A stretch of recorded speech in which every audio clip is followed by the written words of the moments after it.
ang pag-aaral po natin ngayon at ang bawat layunin po ng ating laging pagbabasa ng Biblia ay para mas lumalim pa yung ating pagkakilala sa Diyos. Kaya po tayo merong ganitong gawain na pinagpapatuloy natin na maging regular itong ganitong mga gawain.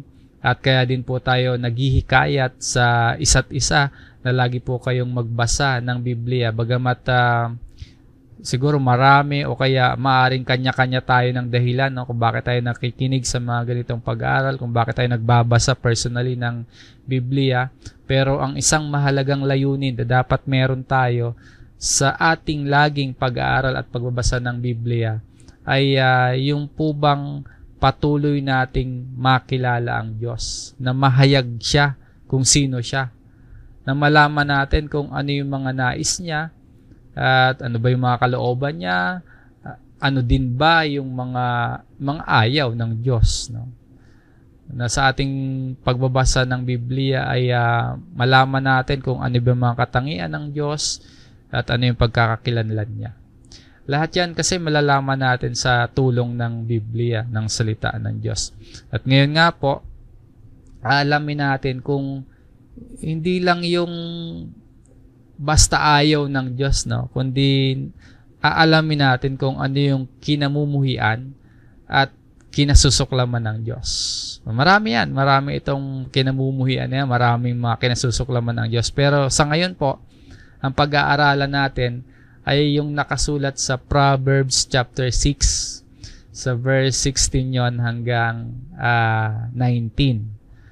Bago natin basahin yung ating mga pangunahing talata, ang version po ng Biblia na ating gagamitin ay ang Bagong ang Biblia, yung ABAB, at RTPB, yung Revised Tagalog Popular Version para sa Tagalog, at yung NASB, yung New American Standard Bible para sa English. So, basahin po natin ang ating mga pangunahing talata sa Proverbs chapter 6 mula sa verse 16. Sabi po dito, ang Panginoon ay namumuhi sa 6 na bagay. Oo, 7 ang sa kanya'y kasuklam-suklam. Kung mapapansin po ninyo, kaya ganito yung pagkakasulat dito, ang tawag nila dyan na Hebrew poetic style, no? Sabi niya, there are 6 things which the Lord hates. Tapos ginawa ng writer na 7. Na mas pinabigat pa na mula sa hates, ginawa din niyang abomination. So, sinasabi niya, namumuhi ang Diyos sa 6 na bagay, 7 ang sa Diyos or sa Kanya'y kasuklam-suklam. Ano po ba yung mga bagay na yan? Basahin po natin. Verse 17. Number 1, mga palalong mata. No? Number 2, sinungaling na dila. Number 3, mga kamay na nagbububo ng dugong walang sala. Sa 18, pusong kumakata ng masamang plano.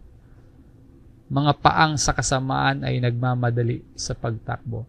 Sa 19, bulaang saksi na nagsasalita ng kasinungalingan at ang naghahasik sa magkakapatid ng kaguluhan. So nabasan po natin dito sa Proverbs chapter 6, mayroong 7 mga bagay ang kasuklam-suklam sa Diyos. So ito po yun. No? Number 1, palalong mata, sinungaling na dila, mga kamay na nagbububo ng dugong walang sala, pusong kumakata ng masamang plano, mga paang sa kasamaan ay nagmamadali sa pagtakbo, bulaang saksi na nagsasalita ng kasinungalingan, ang naghahasik sa magkakapatid na kaguluhan.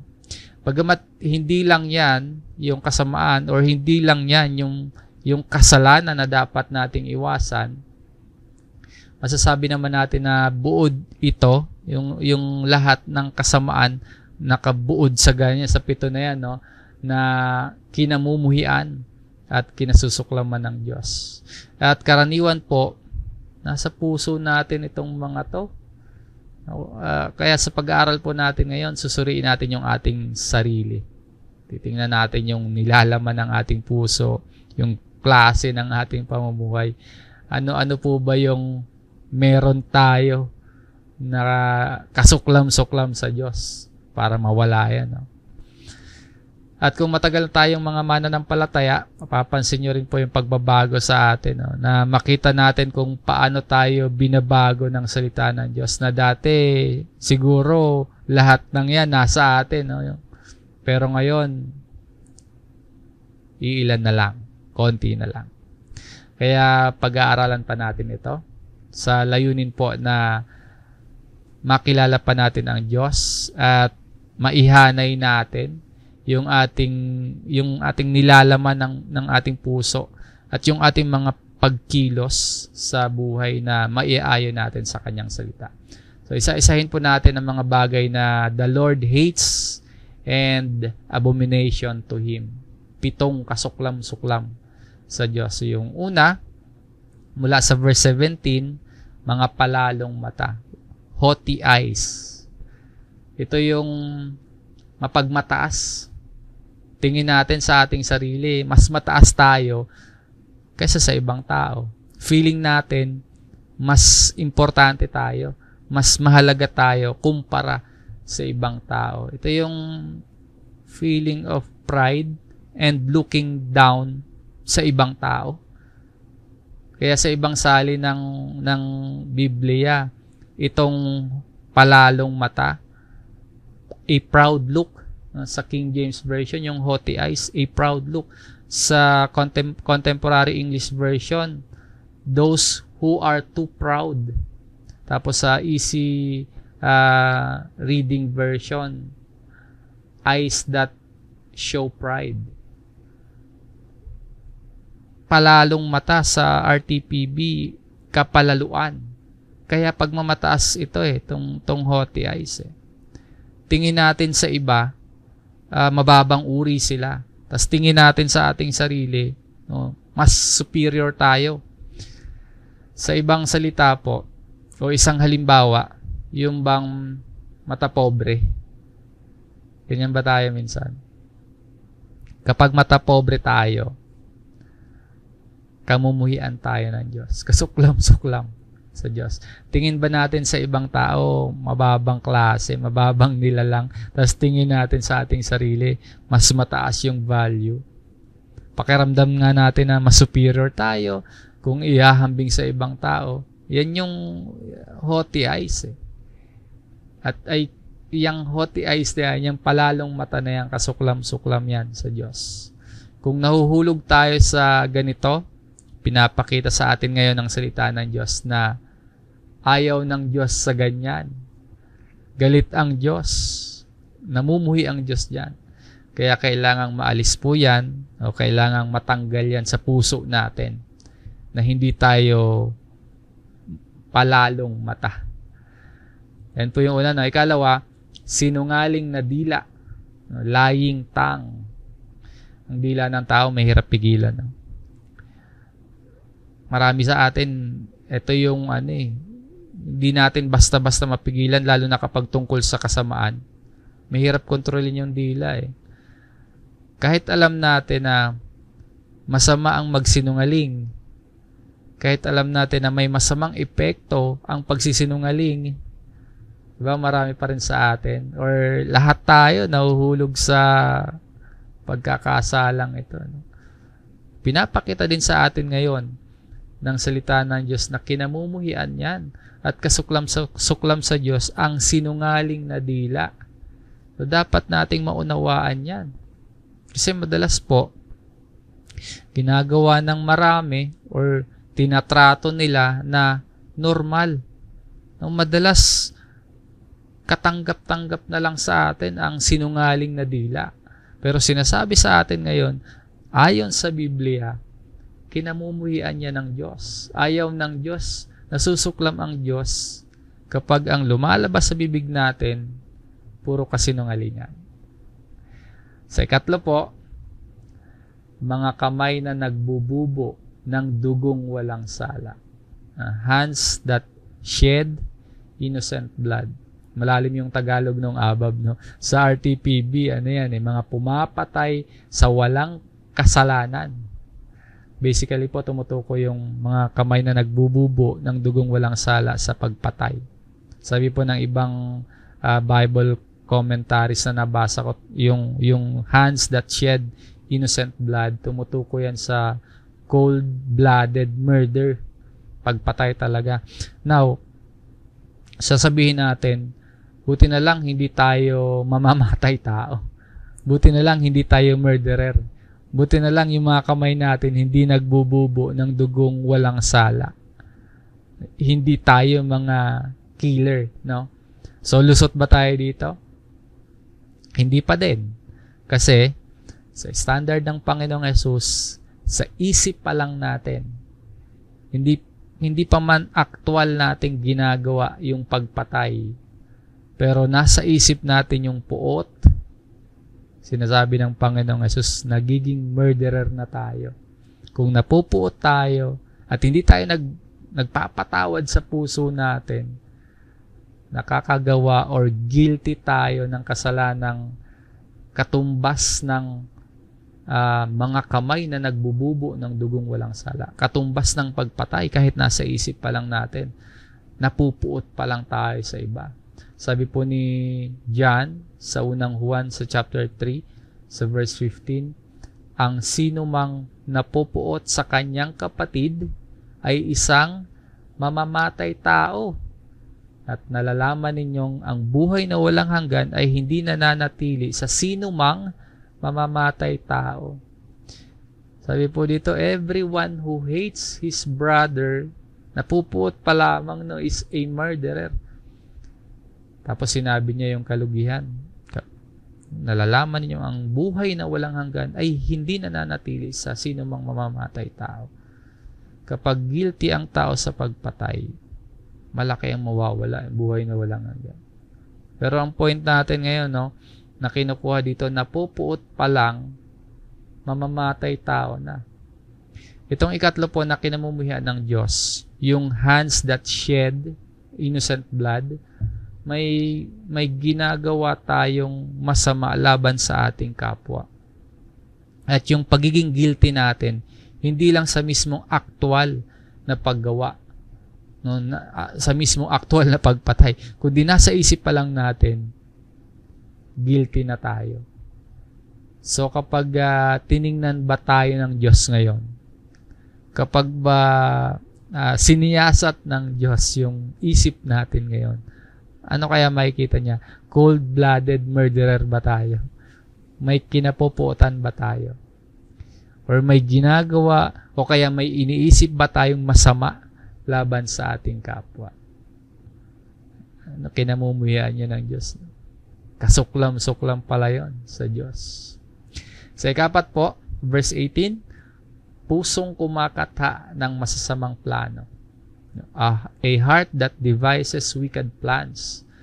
Isa din ito sa mahirap pigilan, mahirap alisin, pero kailangang labanan. Puso kasi yung involved. No?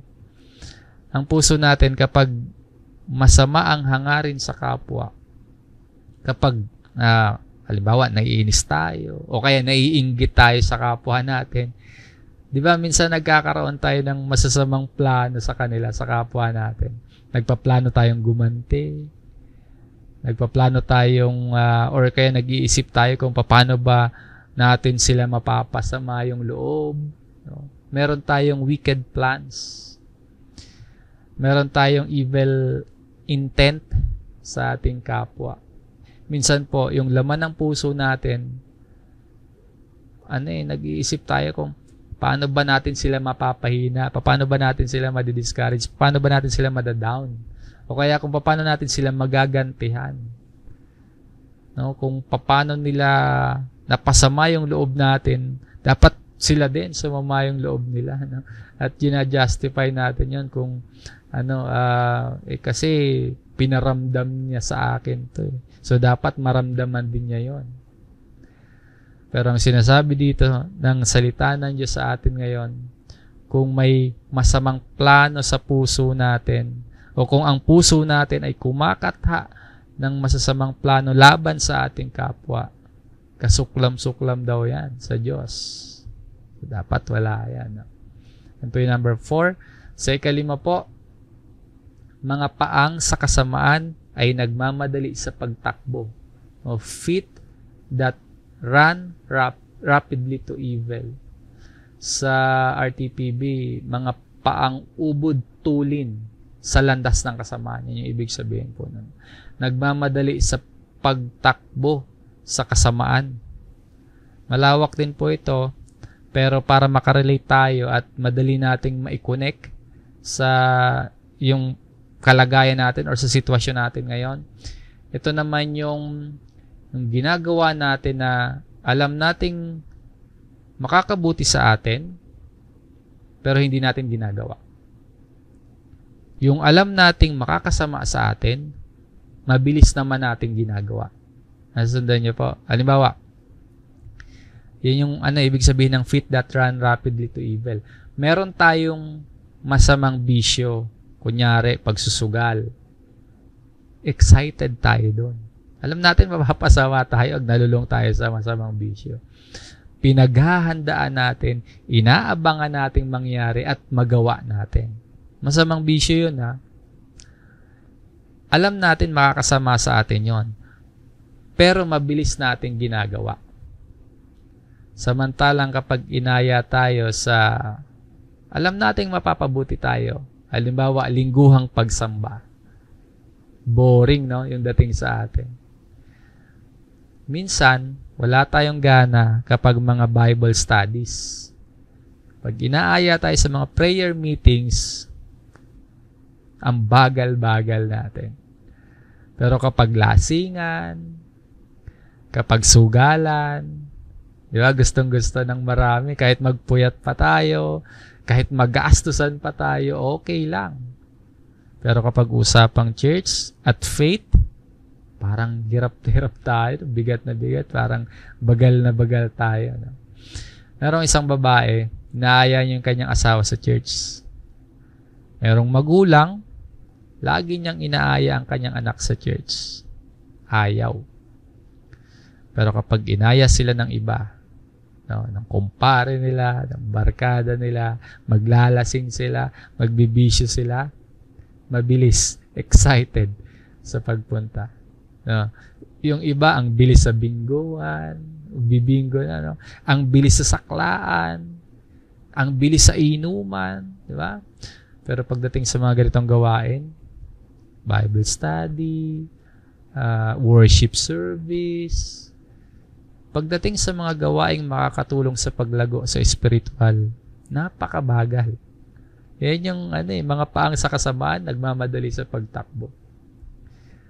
Meron ba tayong mga paang feet that run rapidly to evil? Ganyan ba yung mga paa natin?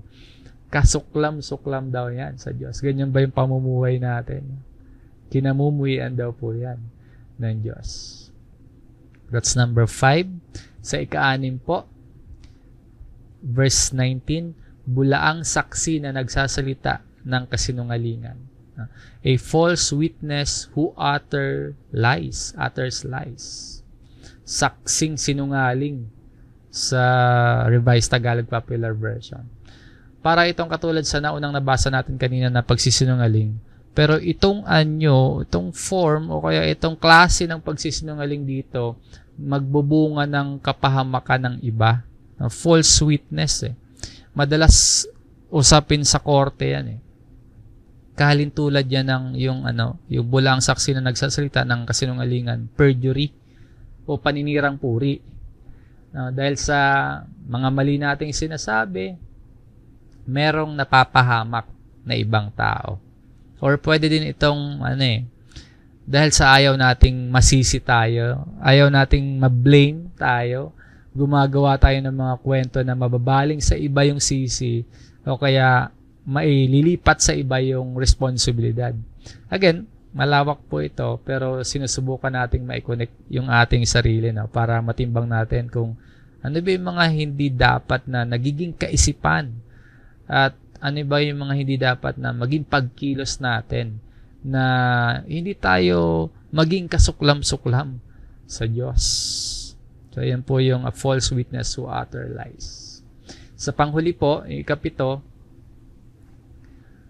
at ang naghahasik sa magkakapatid ng kaguluhan, and one who spreads strife among brothers. Sa RTPB, pag awayin ang kapwa, laging gustong gawin. Yun yung version ng isang Tagalog. Ibig sabihin po dito, naghahasik sa magkakapatid ng kaguluhan, troublemaker.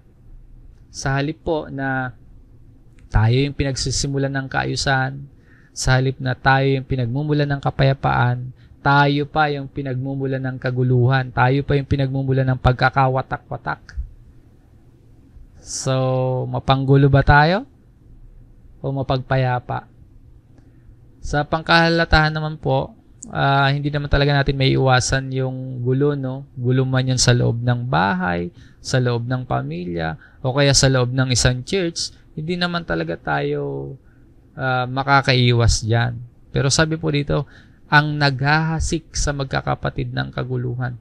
Kumbaga, posible naman talaga yung kaguluhan, pero kung sinasadya natin na maging magulo, iba na, yun yung dito sinasabi, no? Halimbawa, ang isang church, sasadyain natin na yung kapayapaan at mabuting pagsasama ng magkakapatid, guguluhin natin ng sadya dahil meron tayong personal na agenda, nasasadyain nating makagambala sa ibang mga kapatid, sa halip na tayo yung nagsasaayos, tayo yung sadyang gumugulo, kasi kinasusuklaman po daw yan ng Diyos.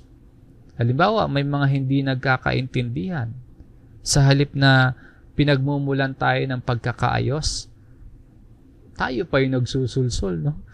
Tayo pa yung nagpapasiklab para lalong gumulo, tayo pa yung gumagatong para lalong magkagalit, para magkaroon ng pagkakawatak-watak, para lalong sumiklab yung away. Halimbawa, may sinasabi na sa atin na hindi maganda yung isang kapatid tungkol sa ibang kapatid. May sinasabi na ng hindi maganda, na hindi masama, imbis na pigilan, imbis na awatin, imbis na ipacify, no? Susulsulan pa. So, troublemaker tayo kapag ganun yung ating ugali, no? Naghahasik tayo ng kaguluhan sa halip na kapayapaan. So, yan po yung at least 7 na kinamumuhian at kinasusuklaman ng Diyos. At muli po ang bawat isa, no, malawak siya eh. Sinubukan lang nating maintindihan kung ano ba yung kahulugan para sa atin ngayon. Ngayon po, ano-ano pa yung meron tayo sa puso natin, na sino tayo sa 7 nabanggit, nabasa natin, at ano pa yung mga dapat na mawala sa atin. Kung nakikita mo po na ang laki na nagbago sa iyo, ang laki na ng binago ng Diyos sa iyo sa pamamagitan ng kanyang salita, purihin natin at pasalamatan natin ng Panginoon. Na kung dati meron tayong palalong mata, ngayon hindi na, pasalamat tayo sa Diyos. Na kung dati kumakataha tayo ng masamang plano sa ating kapwa, pero ngayon wala na, salamat sa Panginoon, no? Unti-unti niya tayong binabago, unti-unti tayong nababago araw-araw, at naihahanay natin yung ating puso, yung ating isip sa salita ng Diyos. Na kung dati po, yung 7 na yan, lahat ng yan, tayo yan, nasa atin yan, no? Pero ngayon, no, sa tulong ng salita ng Diyos, unti-unti nang nababawasan. Wala na yung iba. So, sana po, nakikita natin yung ating sarili na binabago tayo ng Diyos. At makita din natin kung ano pa yung mga kailangan pa nating ipanalangin sa Diyos na nawa ay alisin niya sa atin. Sa aral o kaya sa mensahe o aplikasyon natin sa ating napag-aralan ngayon, talakayin po natin yung kabaliktaran nitong 7 kinasusuklaman ng Diyos. Ito yung natalakay natin, no, na 7.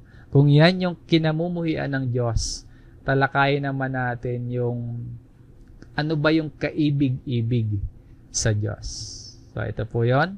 Una, maging mapagkumbaba. Sabi po sa Philippians chapter 2, verse 3, Huwag ninyong gawin ang anuman sa pagpapaligsahan o pagmamataas, kundi sa kababaan, ituring na ang iba ay higit na mabuti kaysa inyong sarili. Sabi po dito, do nothing from selfishness or empty conceit, but with humility of mind, regard one another as more important than yourselves. So, hindi tayo dapat matapobre. Hindi tayo dapat mapagmataas. No? Kahit sa dami na ng achievements mo, ng tagumpay mo, no? Hindi tayo dapat mapagmataas. Sundan natin yung kapakumbabaan na ipinakita ng Panginoong Yesus. Diba? No? Diyan din sa Philippians chapter 2, mababasa natin. Bagamat nasa anyo siya ng Diyos, hindi niya itinuring yung pagiging kapantay ng Diyos. Grabing humility yan, no? Yung Panginoon natin, ibinaba niya yung kanyang sarili, nag-anyong alipin, naging masunurin sa Diyos hanggang sa kamatayan. Yan yung example ng humility ng ating Panginoong Yesus na dapat nating sundan. Yung palalo o yung prideful, hindi yan nakasisiya sa Diyos eh. Ang isang Kristiyano dapat mapagpakumbaba. Maging sa pananampalataya natin, maging sa ministry natin, laging sa kababaan. Sa mga talento na binigay sa atin, sa mga tagumpay na binibigay sa atin, matuto tayong maging mapagkumbaba. Sa sulat ni Apostol Pablo sa 2 Korinto, sa chapter 12 verse 7.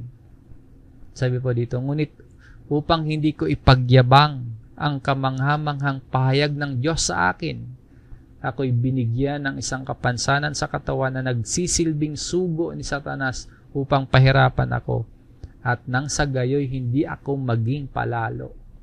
Si Pablo na isang lingkod, na isang apostol ng Panginoon, binigyan siya ng karamdaman. Or ayon dito, isang kapansanan ang binigay kay Apostol Pablo para hindi siya maging mapagmataas. Yung pagmamataas, yung pagiging palalo, ayaw ng Diyos yan. Si Pablo, para hindi magkasala ng kapalaluan, binigyan siya ng isang pagsubok, binigyan siya ng isang paghihirap. So, gaano man tayo katagumpay sa ngayon, matuto pa rin tayong huwag maging palalo, kundi mapagkumbaba. Kung namumuhi ang Diyos sa haughty eyes, nasisiyahan naman o kaibig-ibig sa Diyos ang isang taong humble. Kalawa po, maging tapat. Madali lang itong sabihin, pero sa totoo, napakahirap talaga nito. Ganun pa man, di naman siya imposible. So, mahirap siya. Gaano man niyang kahirap, manatili or laging subukan na maging tapat. Maging honest. Kahit napakahirap, gawin pa rin natin. Siguro ang makakatulong para sa atin, para manindigan tayo sa pagiging tapat at hindi sinungaling. Maraming mga talata tayo, no? Pero ang nababasa. Pero ang share ko sa inyo ngayon, at nawa makatulong ito sa atin, sa John chapter 8, sa verse 44. Kayo'y mula sa inyong amang diablo, at ang nais ninyong gawin ay ang kagustuhan ng inyong ama. Siya'y isang mamamatay tao, buhat pa sa simula, at hindi naninindigan sa katotohanan, sapagkat walang katotohanan sa kanya. Kapag siya ay nagsalita ng kasinungalingan, siya ay nagsasalita ayon sa kanyang sariling likas, sapagkat siya ay isang sinungaling at ama ng kasinungalingan.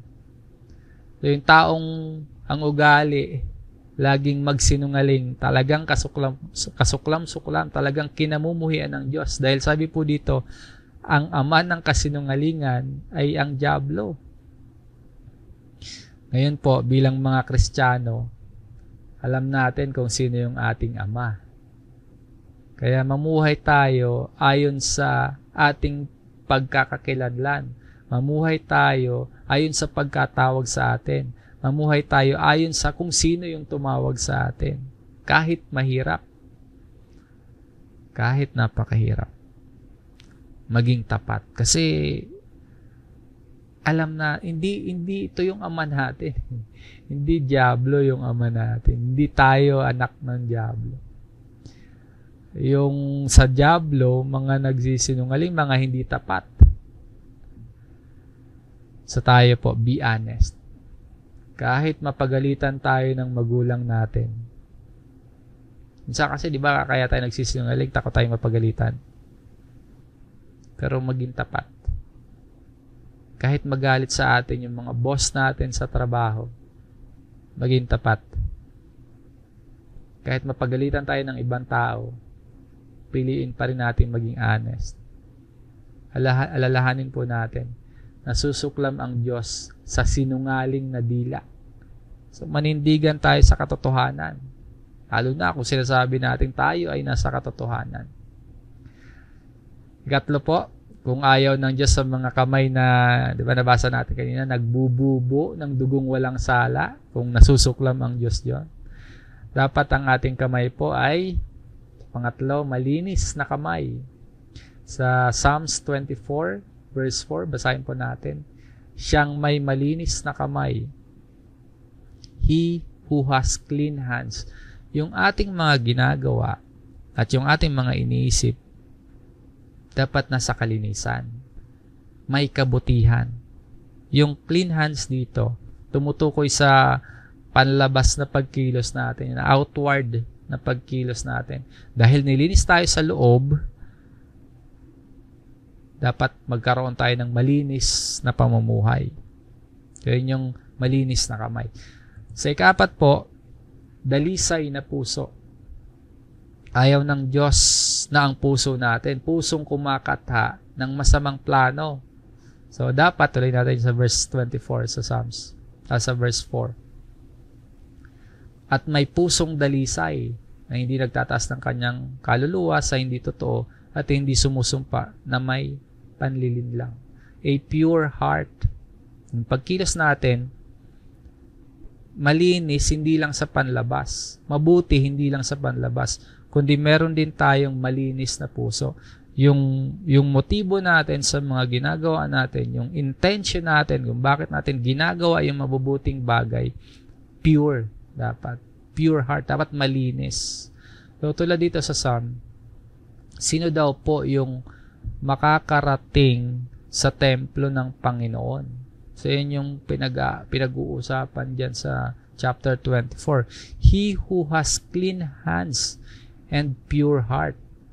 Yun po yung makakarating sa templo ng Panginoon. Kaya lagi nating ipanalangin sa Diyos na pagkalooban tayo ng malinis na kamay at pusong dalisay. Kung yung ating kamay po ay hindi nagbububo ng dugo at kung yung ating puso ay hindi kumakatha ng masamang plano, hindi tayo kamumuhian, hindi tayo kasusuklaman ng Diyos. Panglima po, mabilis sa paggawa ng mabuti. Yung mahalagang maunawaan natin na pagdating sa paggawa ng mabuti, dapat mabilis tayo. Anong bagay ba ang mabuti para sa atin? Para sa kapwa natin. Ano man yun, gawin natin agad. Gawin natin ng mabilis. No? Mabilis sa paggawa ng mabuti. Mabuti ba ang salita ng Diyos? Kung mabuti yung mabilis, no, paggawa. Mabuti ba ang mag-aral ng Biblia? No? Dapat mabilis tayo doon. Mabuti ba ang makibahagi sa mga ganitong gawaing paglilingkod sa Diyos? Kung oo yung sagot natin, gawin natin agad. Minsan kasi sama-sama tayo mabilis kumilos. Di ba? Mabuti ba yung pagtulong sa kapwa na lalo na nakikita mo nangangailangan? Kung mabuti yun, yes, gawin natin ang mabilis. Minsan kasi nagpapatumpik-tumpik pa tayo. Nagdududa pa tayo. No? Minsan may mga tao nagdududa pang tumulong sa iba. Nakita na nila nangangailangan. Pero pag pupusta sa sugal, no? Walang patumpik-tumpik. Bunot agad. Pag mabuti, kapag kabutihan, gawin natin ang mabilis. hirap tayong umaksyon kasi agad minsan eh. Kaya may ganito mga paalala. Kung alam po nating mabuti yan at mabuti sa paningin ng Diyos, gawin natin agad.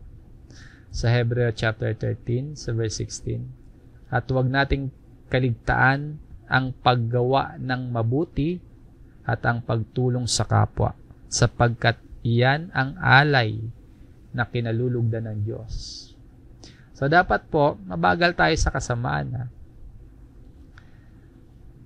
Dapat po mabilis tayo sa paggawa ng mabuti. Mabuti ba yung maging responsableng magulang? Gawin natin. Huwag natin kaligtaan. Mabuti pala yan. Mabuti bang maging responsableng anak? Gawin agad. Mabuti ba yung paghahanap buhay mo? Gawin mo ng mabilis. Simulan mo araw-araw na may tamang pagkilos. Mabuti pala yan. Alam mong mabuti yung gagawin mo. Huwag mong kakaligtaan. Gawin mo ng mabilis. Tandaan po natin, ayaw ng Diyos o namumuhi ang Diyos sa taong mabilis sa paggawa ng kasamaan. Nasusuklam ang Diyos sa taong mabilis gumawa ng kasamaan. Kaya maging mabilis po tayo sa paggawa ng mabuti. Kaanim, nakakapagpabuti sa kapwa ang mga pananalita.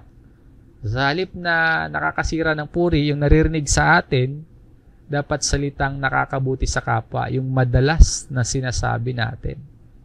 Kahit sa social media, no, dapat mga salitang nakakabuti sa kapwa. Colossians chapter 4 verse 6, ang inyong pananalita naway laging may biyaya na may timplang asin upang inyong malaman kung paano ninyo dapat sagutin ang bawat isa. So, let your speech always be with grace. Kung hindi makakabuti sa isang panig ang sasabihin natin, siguro huwag na natin sabihin. Kung may masisirang puri. No? Kung ang sasabihin natin ikasisira ng pagkatao ng iba, mas mabuti siguro na huwag na nating sabihin. Kahit pa sa palagay natin, yun yung totoo. Pero kung masisira naman yung pagkatao ng iba, huwag na lang natin sabihin. Hindi tayo dapat maging involved sa mga paninirang puri. Again, mahirap ito kasi mahirap pigilan yung dila. Pero alalahanin natin yung bago nating kalagayan, yung bago nating identity, huwag nating kakalimutan. Yung pagkakakilanlan natin bilang mga Kristiyano, huwag nating kakalimutan. Sabi ni Pablo sa 2 Korinto, sa chapter 5, verse 17, kaya't kung ang sino man ay nakay Kristo, siya ay bagong nilalang. Ang mga lumang bagay ay lumipas na. Tingnan ninyo, ang lahat ay naging bago. Kung makakasama yung sasabihin natin, huwag na nating sabihin. Kung natutuwa tayo dati sa mga paninirang puri, kung tuwan-tuwa at libang na libang tayo dati sa mga chismis, hindi na ngayon. Bahagi na po ng lumang bagay na lumipas yun sa atin. Yung mga masasamang salita. Bago na tayo. Binabago tayo araw-araw. Inaalis na tayo sa luma nating pagkatao ng pagsisinungaling, ng paninirang puri, ng pagsasalita ng hindi mga totoo. Nawa po yung bawat pananalita natin ngayon, nakahanay dapat sa salita ng Diyos. Yung ating pananalita, sabi po dun sa Colosas, no? Laging may biyaya. Panghuli po, 7, mapagpayapa. Tinuro sa atin na namumuhi o kaya nasusuklam ang Diyos sa mapanggulo. Kaya tayo dapat po mapagsaayos. Pinipili po natin dapat yung maging mapayapa sa halip na maging magulo.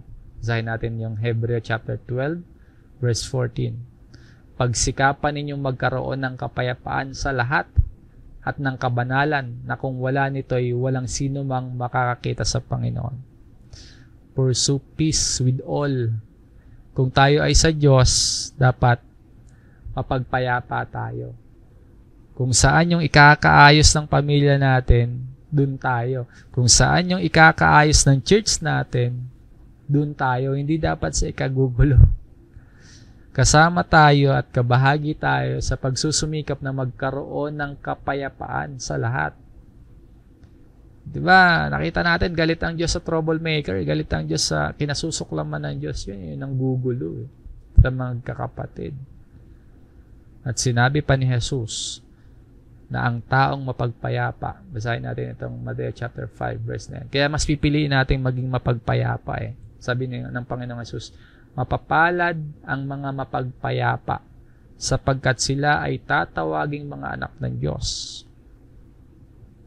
Kaya pipiliin natin sa halip na mapanggulo tayo, mapagpayapa tayo. Sa ikakaayos, sa ikapapayapa ng pamilya at ng kapatiran, doon tayo. Hindi tayo doon sa nanggugulo. No? Hindi tayo doon sa nangwawasak. Doon tayo sa mapagpayapa. Muli po, hindi tayo makakaiwas sa kaguluhan. Pero bilang mga tagasunod ni Kristo, hindi tayo dapat yung pinagmumula ng kaguluhan. Hindi tayo dapat yung naghahatid, nagdadala ng kaguluhan. Kundi po, bilang mga tagasunod ng Panginoong Hesus, tayo yung mga nagsasaayos. Tayo yung mga mapagpayapa. So, ito pong muli yung aplikasyon natin para sa ating pag-aaral ngayon. Yung 7 mga kaibig-ibig para sa Diyos. Mga palalong. Nakita natin po kasi yung kasuklam-suklam sa Diyos. Diba? Yung una, mga palalong mata, sinungaling na dila, mga kamay na nagbububo ng dugong walang sala. Tapos yung pang-4, pusong kumakatha ng masasamang plano. Number 5, mga paang sa kasamaan, nagmamadali sa pagtakbo. Number 6, yung bulaang saksi na nagsasalita ng kasinungalingan. At yung number 7, ang naghahasik sa magkakapatid ng kaguluhan. Doon sa 7 kasuklam sa Diyos, ano yung meron pa tayo doon na dapat mawala sa atin? Ipanalangin natin sa Diyos kung meron pa, kung meron man. At nawa ay patuloy tayong baguhin ng Diyos na mawala yon. At ito po yung 7 na kaibig-ibig sa Diyos. Ito yung 7 nakalulugod sa Diyos. Sa ating pag-aaral, marami pa rin naman. No? Pero sa ating talakayan lang po ngayon. So matapos nating mapag-aralan ito, ano pa yung dapat na mahubog sa atin? Ano pa yung dapat na makita? Ano pa yung dapat na panindigan natin? Ano pa yung dapat na maipamuhay natin? Manalangin po tayo sa Diyos na ang ating pag-iisip at yung ating pamumuhay nawa po ay maging kasiya-siya, maging kaibig-ibig sa Diyos. Hanggang dito po yung ating pag-aaral, mga kapatid. Maraming salamat po sa inyong pakikinig. Magandang gabi at mabiyayang gabi sa inyong lahat. Nawa po ay pinagpala tayo ng salita ng Diyos at magkasama-sama po tayong muli sa darating na linggo, alas 10 po ng umaga para sa ating Sunday worship service dito po sa ating Facebook page.